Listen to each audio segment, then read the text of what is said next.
Before we get started, I have a quick favor. I've been self-funding the Finding Genius podcast for 5 years now. I've done over 3,000 episodes. And as you can see on YouTube, we're up over 1 million views on the channel, which is fantastic. The next thing I really want to push on is to get up to 10,000 subscribers. Because once we do, we'll be able to put a donate button and we'll be able to solicit donations to help keep the podcast running and to also get the Finding Genius Foundation moving along. We have a big project studying anxiety, depression, and PTSD and working on a product to help people overcome these problems because I've seen them explode recently after the last 2 years of the whole virus situation. So if you would, please subscribe to the podcast. That would help us tremendously. Give us a thumbs up and check in the description for Buy Me a Coffee. It's about $5. If you could buy me a coffee, I'd really appreciate it. It would help keep the channel going, and I love coffee. Thank you. Forget frequently asked questions. Common sense, common knowledge, or Google. How about advice from a real genius? 95% of people in any profession are good enough to be qualified and licensed. 5% Go above and beyond. they become very good at what they do, but only 0.1%. are real geniuses. Richard Jacobs has made it his life's mission to find them for you. He hunts down and interviews geniuses in every field: sleep science, cancer, stem cells, ketogenic diets, and more. Here come the geniuses. This is the Finding Genius Podcast With Richard Jacobs. Hello, this is Richard Jacobs with the Finding Genius Podcast. My guest today is Dr. Elliot Justin. He's the CEO and founder of FirmTech. And we're going to talk about tracking your sexual health, specifically for men's erectile fitness. So welcome, Elliot. Thanks for coming. It's great to be here. Yeah, if you would tell me a bit about your background and, why you chose to work in this particular area.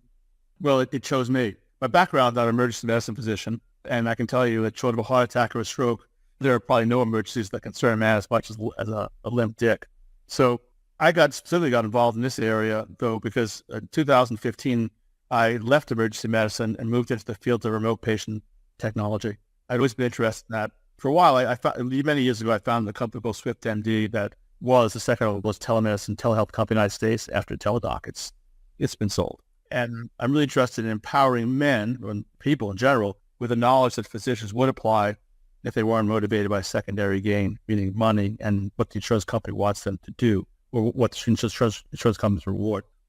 Basically, our smartphones are smarter than pretty much any doctor in the world, and we should be able to manage most of healthcare independently of physician. We're just not allowed to because of regulations, because doctors and hospitals follow it. They don't want the competition. So I got into this particular area of men's sexual health because many years ago, I tried to neuromodulate human sexuality.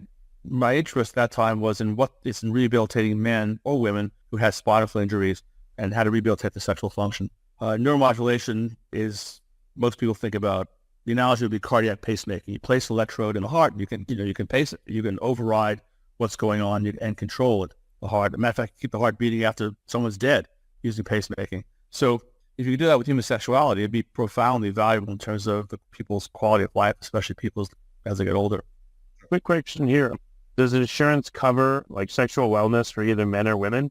Or is this area it's only cash pay? I just don't know. It's largely cash pay.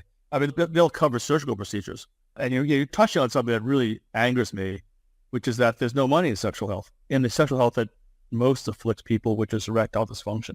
If you or I went to, our internist and said, gee, I've got chest pain, the electronic health record is going to tell them, hey, here are 15 questions that you should ask.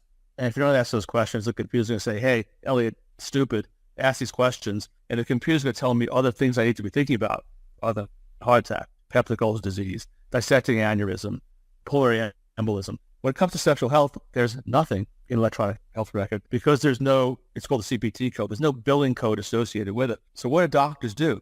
They just give out pills. And that's stupid because that's not the way we treat, for example, high blood pressure. You don't go to the doctor and say, my pulse is bounding. It feels really strong in my heart. I feel my heart pounding in my chest. And the doctor puts his fingers on your pulse and his ears on your chest and say, yeah, you're right, Richard. Your heart's really pounding and your pulse feels really strong. I think you have high blood pressure. Take this pill and come back in 3 months. You would think, what the fuck is this, 1900? Do you have a blood pressure cuff in the office here? How about electrocardiogram? How about some blood tests? Because in most of medicine, we expect diagnostic decisions and management decisions to be data-driven. And when it comes to sexual function for men and women, they don't have any data. They can do a Doppler in the office and make money. but that doesn't tell you what's going on when you're trying to have sex. So that's it. So this is not covered by insurance. It's largely a cash business. Yeah, you can go to your doctor and get pills, but you don't know whether you really need the pills. You don't know the right dose of the pills. And the doctors don't think about how important sex is to people, because doctors prescribe, there are two classes of medications, antidepressants and antihypertensives. And most of the medications in those class of medicines, and those medicines are taken by like half the country probably, maybe more, they have an impact on men's sexual performance. And the doctors don't even think about it because they just don't think that sex is important, even though it really is. So about 3 years ago, a professor at the University of Utah asked me to come up with a way of counting the number of erections that you have at night is a leading indicator of your cardiovascular health. Now, leading indicator in medicine is a really powerful phrase. We treat associations in medicine. High blood pressure is associated with heart attack or stroke. It's not predictive. Declining number of nocturnal erections, and I'm not talking about, we all have morning blood, but one is not enough. I mean, a healthy man should have 3 to 5 nocturnal erections per night. If that number goes down, that man's likelihood of having a heart attack in 2 or 3 years is 50%. Why do you know if you're sleeping? How do you know what's going on? How do you know? That was the challenge. That was the tech challenge. So what we've invented is the world's first monitor, wearable, smart sex test wearable. This isn't some novelty. You wear it overnight. It'll count the number of nocturnal erections. It'll measure how hard they are. And it'll tell you how long they last. Now, when this doctor approached me with this idea, he was just interested in nocturnals. And my thought was, hey, I want to know what's going on with having sex. Why limit just nocturnals? So technologically, we had to change how cock rings are engineered. So it wasn't just about developing the sensor technology and interface, but we had to change something that's made the same way for the last 150 years. So the cock rings that most people are familiar with, they buy at a sex toy store, and these hard silicone O-rings, like a gasket for your penis. And they're uncomfortable. They pinch, they compromise circulation, and they're made out of hard silicone, and they can only be worn for 20 or 30 minutes. And doctors call them, you'll love this, penile constrict bands. I don't know about you. So, we had to, in order to count nocturnal erections, we have to come up with something that could be worn overnight. So our rings are made out of, not out of silicone, but out of soft elastomer. They're designed to allow the arterial flow into the penis, not to choke it off, and only to constrain the venous return. So that means that they can be worn for hours.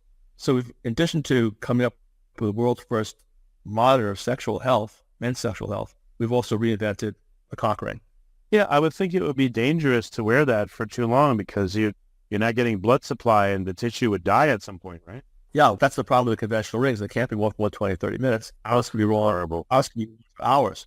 So there's a paper presented, independent paper, at the American Urology Association convention 2 months ago, where a doctor looked at 600 men who used our ring for more than 4 hours with no complications. So we sold 13,000 products, maybe more than that by now, and we haven't had any complications for men wearing the ring for hours.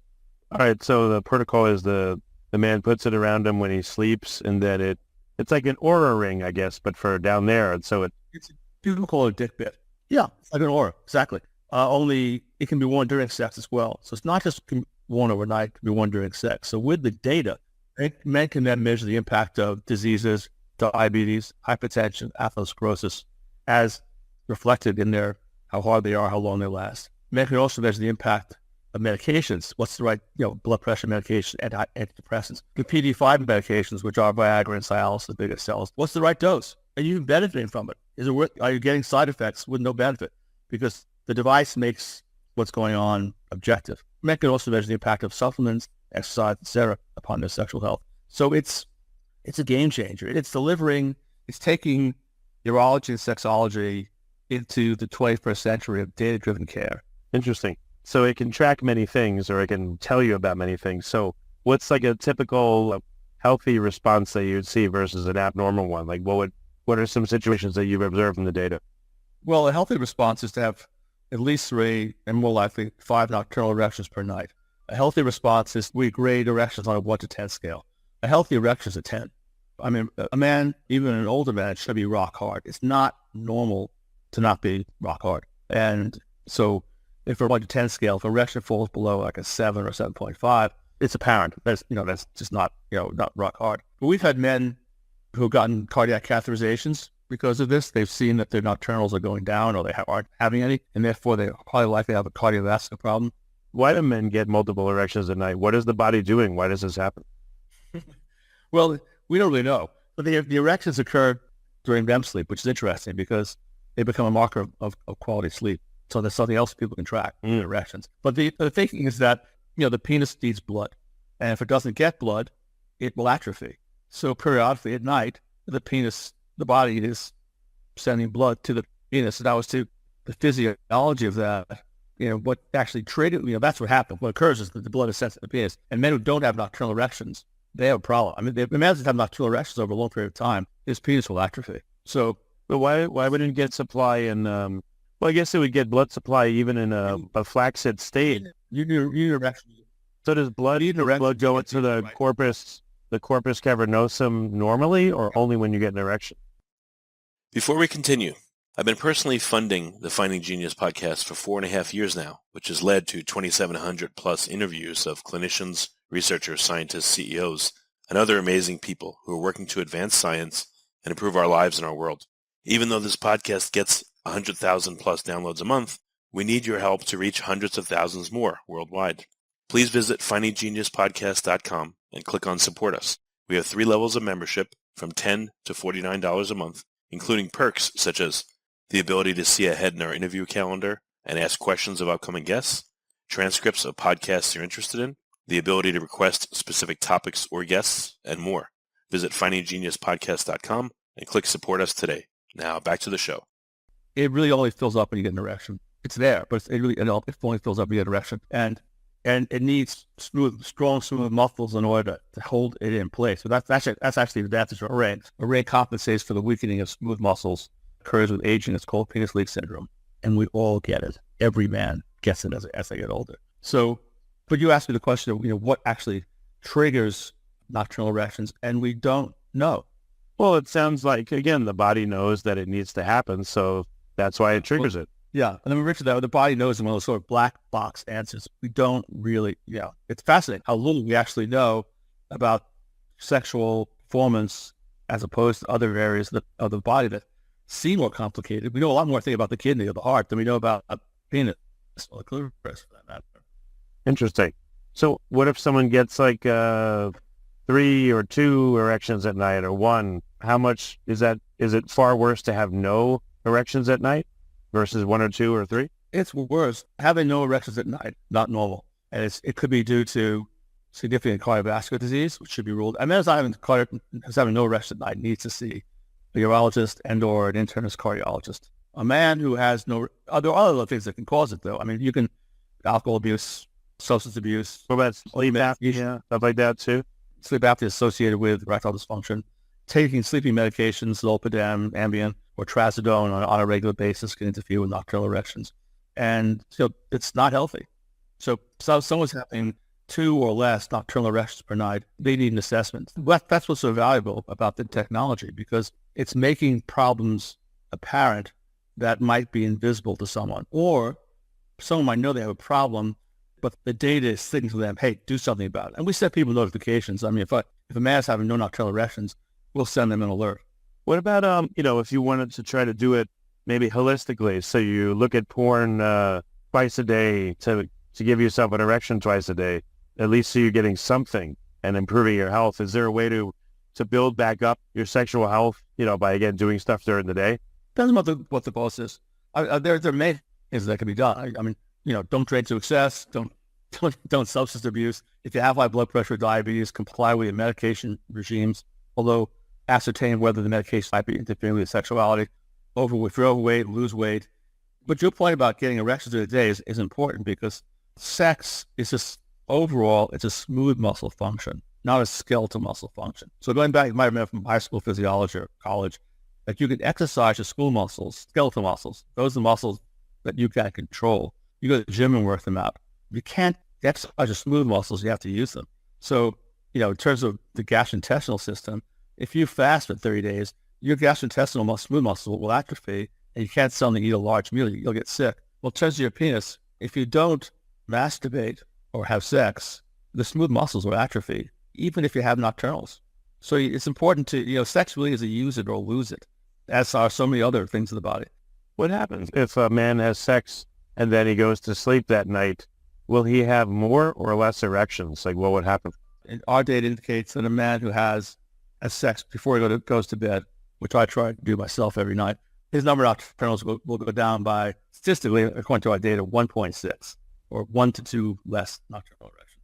Does that affect the quality of the sleep at all? We don't know. Interesting. That's a very good question. We don't know whether men who have sex before they go to bed have less REM sleep. I've not seen any studies on that. Someone might have studied, but I'm unaware of any studies. We do know, on the other hand, that men who have sex before they go to sleep report subjectively better sleep. Okay. Interesting. What about people that are on a workout routine? Let's say they weight lift and they're using like significant weights, not terribly heavy, but they're doing, again, weight training on a regular basis. Does that help improve sexual function? Does that improve the number of erections? Anecdotally, yes. That's what we hear. I still not call my patients, but they're the customers. For example, my chief medical officer reports that both his hardness and duration of his nocturnal erections goes up if he hasn't exercised to his max, either doing some CrossFit routine, or mountain biking. Well, I've heard about that from other customers as well too. I mean, something else too. What about encouraging guys to sleep with a pillow that goes from between their knees to between their ankles, so that if they do get an erection at night, there's room for it to be in that state and not get choked off or be uncomfortable for them? Well, usually that recommendation for a pillow is because it is to relieve back strain. You're a side sleeper. That happens, and because your legs are right there on top of each other, there's not really room for it to happen. I can't visualize that, because if you're sleeping on your side, the erection is above where your thighs are, unless you're really overweight. If you're really overweight, really being overweight interfere with erections? Well, that is a controversial question, because there are doctors who feel on the basis of observation that men who are significantly obese get retraction of their penis. What about room for the testes, though? I mean, so during an erection, what happens to the testes? I would think they need to be free and not, caught up in the legs or whatever. Maybe it would facilitate the erection. I don't know. I don't think that the legs really interfere. A man would have to have balls that are hanging really low for his legs and cross them, for his legs to interfere with his testicles. I mean, in general, what happens to testicles during erection is that there's a slight retraction of them. They get pulled up a little bit. Okay, so there should be room and it shouldn't be a problem then. Right. Okay, interesting. Any correlation in sleeping position? So if you sleep on your stomach or your back or your side, does that affect the number of erections you have? Well, our assumption is no, but no one has ever studied it. Interesting. Okay. So you have this device, so someone wears it, and then they, what kind of results will they get? They'll just see like the number and the duration, and also like a firmness factor of the erections, like it shows you all three? We have an app. We're in the Google and Apple stores. Google Play With Yourself store. We're kidding. The Play Store. Yeah. The Play Store, exactly. How appropriate. We provide people with an overall called the Erectile Fitness Score, which is a computer algorithm interpretation of the number of nocturnals, how long they last, plus how hard they get during sex and how long they last. And we ask people to give us at least 6 readings, 4 nocturnals and 2 sex readings, in order to come up with an accurate score for them. We also provide separate scores for sex erections and for nocturnal erections, how hard they are, how long they last. Like 3 weeks from now, we're adding another score, which is the quantity of blood in the penis. What is that modulated? Like, what makes an erection harder, or just kind of like half-assed? What's happening to make the difference? Blood. It's the amount of blood. The blood fills up the corpus cavernosa, which is essentially like empty sacs in the penis. The blood fills them, and then the smooth muscles around the sphincters, around the veins of the penis, hold the blood in the penis. Okay. All right. So you encourage people to wear this when they're sleeping, but also during sex too, to characterize how they're functioning? Correct. They can measure their performance. But a ring will also intensify a man's pleasure for 2 reasons. One, the ring holds more blood in the penis than a man can get into the penis with any amount of oral, manual, vaginal, rectal stimulation. Beyond rock hard, there's cock ring hard. And a lot of guys don't understand this. Nothing can get a man harder than a cock ring. The more blood is held in the penis, the harder you are, and the more sensitive the penis is, the more intense the pleasure will be. The gay men get this. 90% of gay men who have sex regularly use cock rings regularly, and only 10% of straight men do. The straight guys are missing out. Yeah, but what if it makes you finish too early? Does it do that, or does it prolong it? It prolongs your erection. Oh, okay. So it actually helps. Okay. If, you go prematurely or something, I see what you mean. Well, it'll keep a man hard about 4 to 5 minutes longer. Think about that. The average erection goes, after climax, the average erection is gone in 25 to 30 seconds. With a ring, what we test is our ring, we call it our maximum performance rate.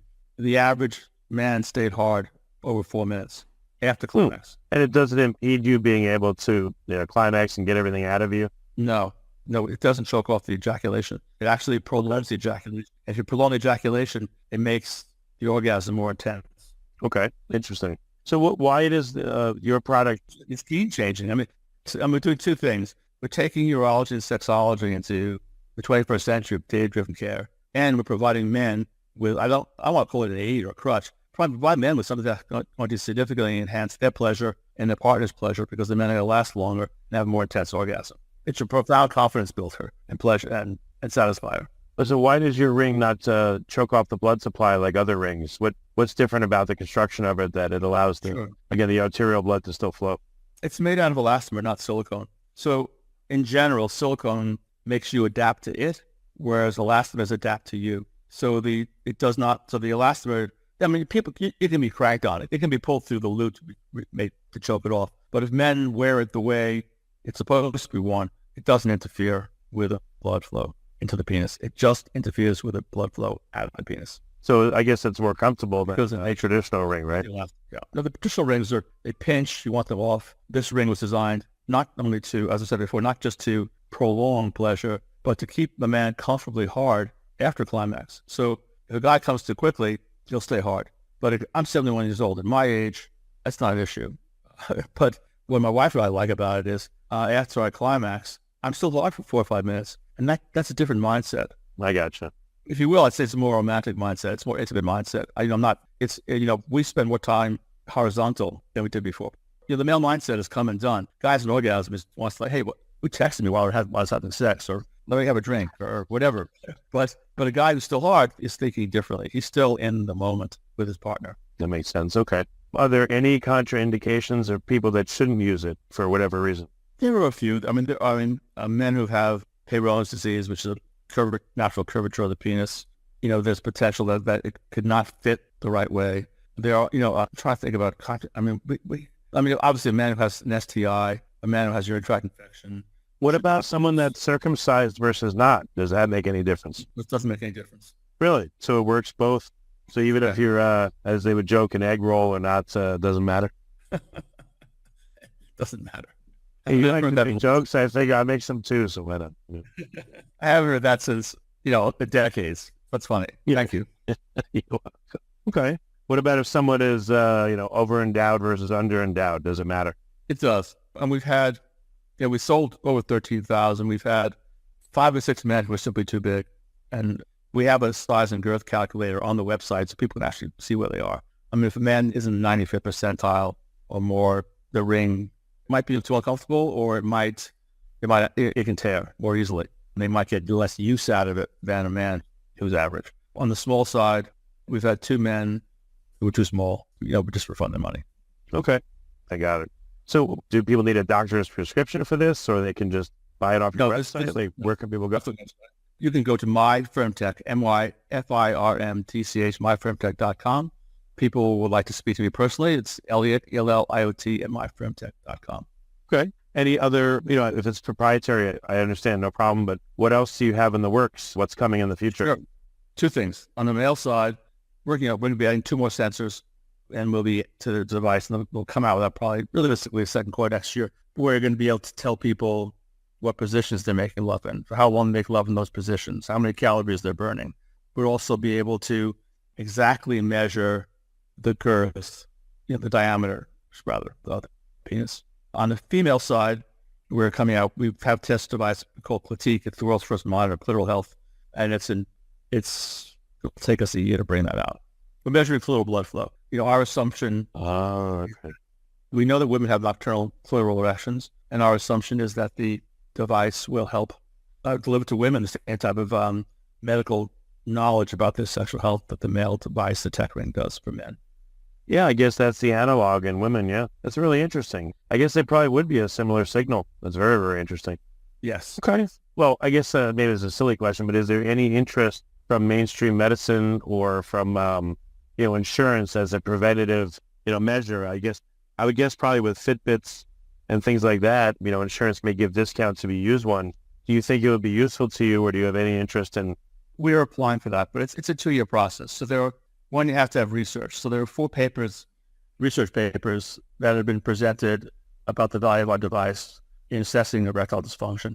And they've been presented at the American Urology Association, the Society of Sexual Medicine North America, European Society of Sexual Medicine. And those papers will form the basis of our application to the FDA for approval to get insurance coverage. Yes, frankly, it's very bureaucratic. It'll take 2 years. Yeah, no, I'm sure it will, yeah. Okay. Well, very good. Very good, Elliot. Well, thank you so much for coming on the podcast, and interesting subject. And, it sounds like what you're doing was going to help a lot of people. So I appreciate you being here. Thanks so much, Richard. That was a pleasure. If you like this podcast, please click the link in the description to subscribe and review us on iTunes. You've been listening to the Finding Genius podcast with Richard Jacobs. If you like what you hear, be sure to review and subscribe to the Finding Genius podcast on iTunes or wherever you listen to podcasts. And want to be smarter than everybody else? Become a premium member at findinggeniuspodcast.com. This podcast is for information only. No advice of any kind is being given. Any action you take or don't take as a result of listening is your sole responsibility. Consult professionals when advice is needed.